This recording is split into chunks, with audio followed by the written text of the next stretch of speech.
Namo Namaha. Okay,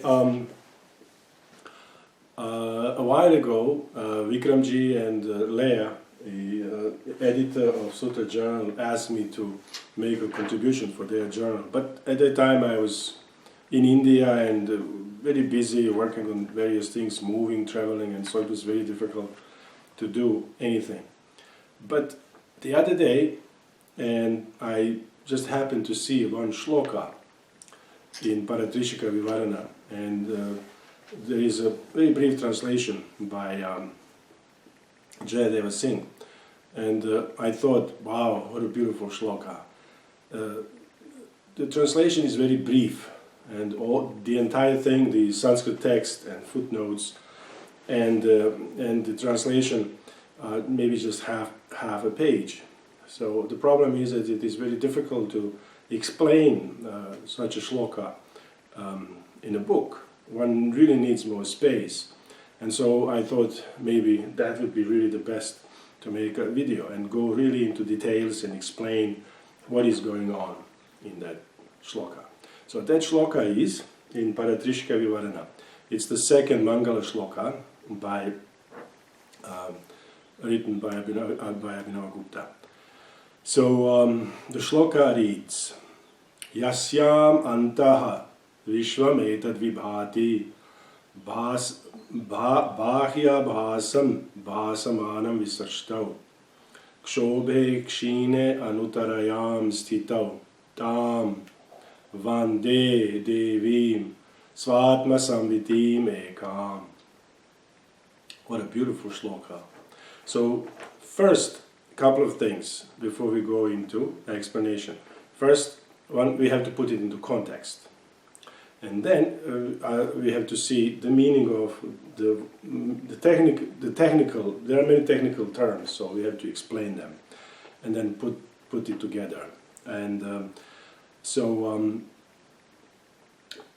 this is a second Mangala shloka, as I said, in Paratrisika Vivarana.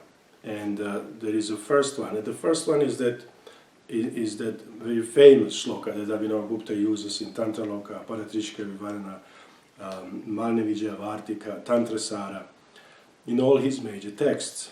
And this shloka reads, Vimala Kala Ashraya Abhinavasashti Mahajanani Bharita Tanuscha Panchamukha Gupta Ruchihi Janakaha Tadubhaya Yamala Spurita Bhava Visargamayam Ardayam Anutaramatakulam Mamasam Spuratat. So I'm not going to go into details now explaining the shloka, but just a few words so that we understand what is going on. So he says here, Mama Hardayam Samspuratat, let my heart open up, blossom, Samspuratat. Now, what kind of heart? Tadubhaya Yamala Spurita Bhava Visargamayam. That heart which is mayam, which is of the nature of visarga, of creation, and which unfolds, which brings into manifestation the entire universe as a result of tadubhaya yamala, tadubhaya yamala, the yamala, the union of tadubhaya, and ubhaya means both, of these both. And they refer to the first line. In the first line, mother, Abhinavagupta's mother, whose name was Vimala, or in one translation and in another translation, Shakti, the mother of the universe, is praised. And in the second, Father, or Shiva, is praised.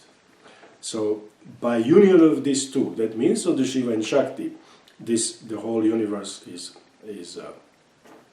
manifested.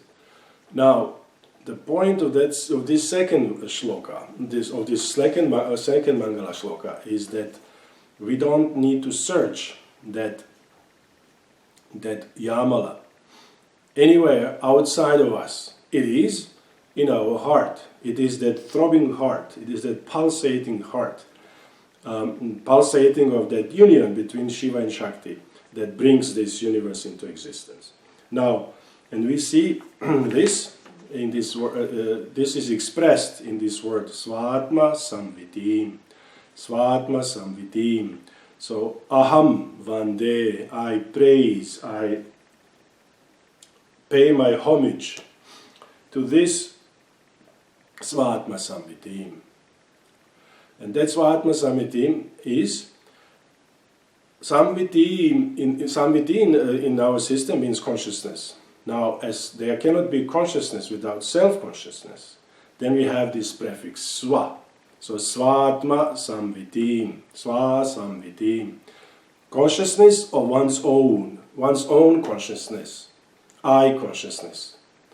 That means self-awareness, self-consciousness. So now that self-consciousness is the essence of all that exists. It is present in everything that exists. It is found in everything. In movable and immovable objects, in intangible and those that cannot be touched, in everything, in Sat and Asat, in everything that exists and everything that does not exist. So Asat, Sat is existence, that which exists, and Asat is that which does not exist, which is non-existence. But in our system, that also is present in consciousness.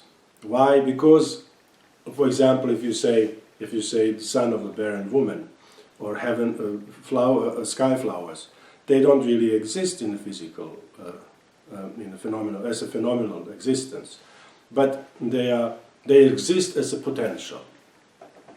So they are also therefore included, and also they can be expressed in words.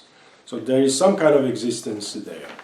So they are also included within consciousness. So the essence of all of this is this Svatma Samviti, this the consciousness. Now, this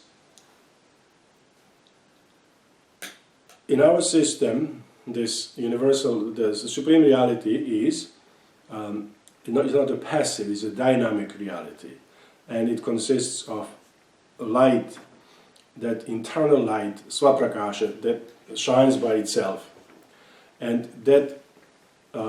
So we have this external light in form of sun or electricity that brings light. But that light is paratantra. It is dependent for its shining on something else. It is dependent on its shining for that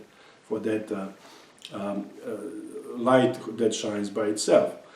And so this light, for example, the bulb, in the candle, they also reveal the objects, but it is not aware of its existence. On the other hand, this light, the internal light is it also reveals the objects, but it is aware of its revelation. So, therefore, this light is always. The consciousness is always endowed with self-consciousness. So this is very important. This is the meaning of Svatma Samviti. Now this Svatma Samviti is described also as Devi, is a goddess. Goddess, in the sense that they are these goddesses, the energies of our own consciousness. So I pay my homage to Svatma Samviti, and who is also a Devi, who is also a goddess of my own consciousness. And this is Ekam. She is also that one, unique, singularity, the non-dual consciousness that I pay my homage to. Now, yasyam antaha vishvam etad vibhati. Yasyam antaha vishvam etad vibhati, inside of which this innermost consciousness, this my own, this inside of which the entire universe shines. Vishvam etad vibhati, and this universe is there is a pronoun here etad, which means this universe that spreads in front of us. So it shines. The entire phenomenal existence first exists inside the consciousness in a form of a potential, and then there is this external manifestation. And then the second line says, Bahya bhasam bhasamanam visashtau. Now, when this creative process, visashtau, when this creative process starts, then it shines as external manifestation, as abhasa. Now, there are a couple of things to be explained here.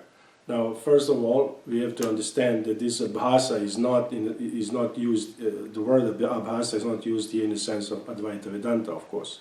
According to Advaita Vedanta, the entire empirical experience is an error. For example, if I walk somewhere in a dark room, in a dark street, and I see something in the distance, and it seems to me like that's a snake. But when I come closer, I see that this is actually not a snake. But I shine light on it, and I see it's not a snake. It's just a piece of rope. Now the question arises: how has this error take place? How can that happen? Because according to Advaita Vedanta, according to Shankara, there is only one and undivided reality. And if there is only one and undivided reality, then how can this mistake develop?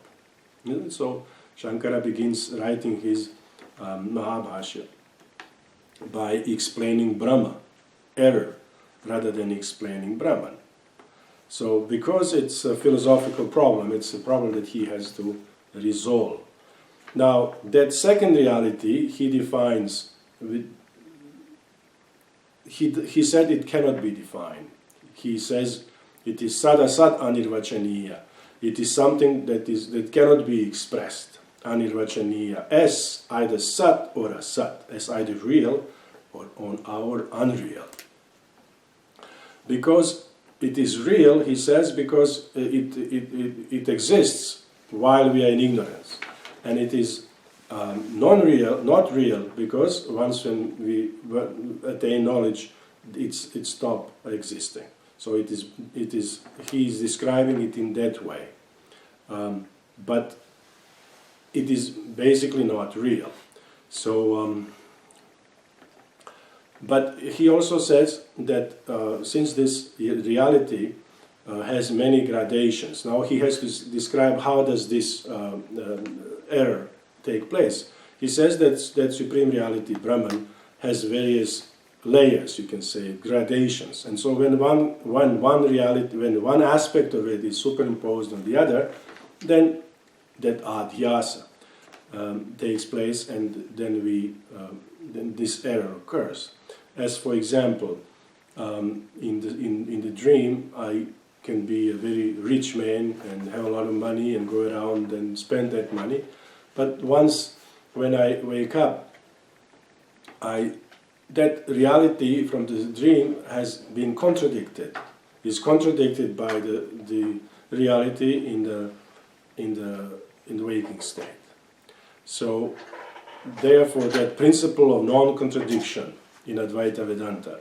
So every reality that can be contradicted later, any knowledge, any experience that can later be contradicted is not real. And therefore, real is only that which is eternal, which is absolute, and has all of these qualities. And so, for him, that is the only reality. However, in our system here, the situation is very different. And this abhasa is explained in an entirely different way. So, as I already said, in Shaivism, that Supreme Reality is very much an active, dynamic principle. And but the problem with dynamism and with activity is that when there is activity, there is a change. And when there is a change, there is a transformation. And when there is a transformation, there is a perishability. So that would mean that Supreme Reality is also perishable, because it changes, it transforms. But therefore, here in Shaivism, which continuous tradition, of course, it's also based on other systems of Indian schools, like such as Sankhya and others. And this idea of spanda as a type of activity which does not undergo any transformation has been developed, and that is the importance of this word spanda. And so first of all, let me just say a couple of things about the various type of activities. So we have this parinama. Parinama means transformation, and this occurs in Sankhya. And so this parinama is also of two types: the sadarsha parinama, similar transformation, and visadarsha parinama, dissimilar transformation. So this sadarsha parinama is, for example, when letter ka transforms and creates a ka number 2, and ka number 2 creates ka number 3, ka number 3 creates ka number 4, and ka number 4 creates ka number 5, and so on and so forth. But there is no difference, there is no vikaras, so there is no change. So it is all the same transformation. And this, according to the Sankhya, is the state of samyavastha, in the state when Prakriti, before creation, when all these gunas exist in balance. So there is this kind of transformation occurs. But and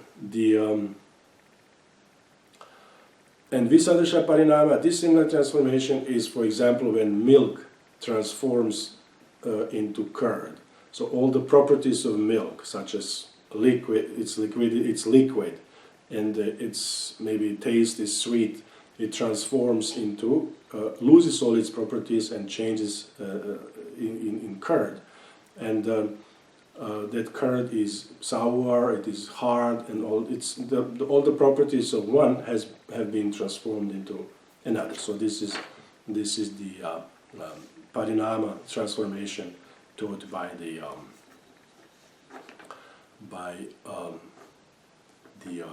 Sankhya school. But now actually the word spanda is used for the first time in Yukti Deepika, in the Sankhya text, and referring to this sadarsha parinama, this similar transformation. Now, in Shaivism, then this spanda is that vibration. It is that action that does not undergo any change. There is no transformation in it. And this is the spanda is that vibration of the first activity of consciousness. The first activity of consciousness, which is I consciousness, and which expresses itself as aham, I am. And the first vibration of that, of first activity of that aham, I am, is I know that I am. So that kind of activity does not undergo any change. Now, the abhasa here, as we have seen in the shloka, so the entire phenomenal existence already exists within the consciousness, and then it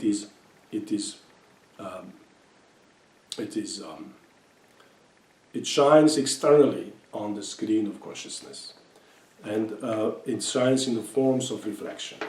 So this is how this abhasa is understood here. It is understood in terms of the reflection. So what happens now? So that's first we have everything is contained within consciousness, then everything is externalized, everything is manifested externally. Now he said, Kshobhe kshine anutarayam sthitau. Now he says, when this kshobha ceases, when it is kshi, means this something is destroyed. When this kshobha is destroyed, then all of that which was manifested externally now exists as, now returns back into that anutarayam sthitau. It exists in that supreme state.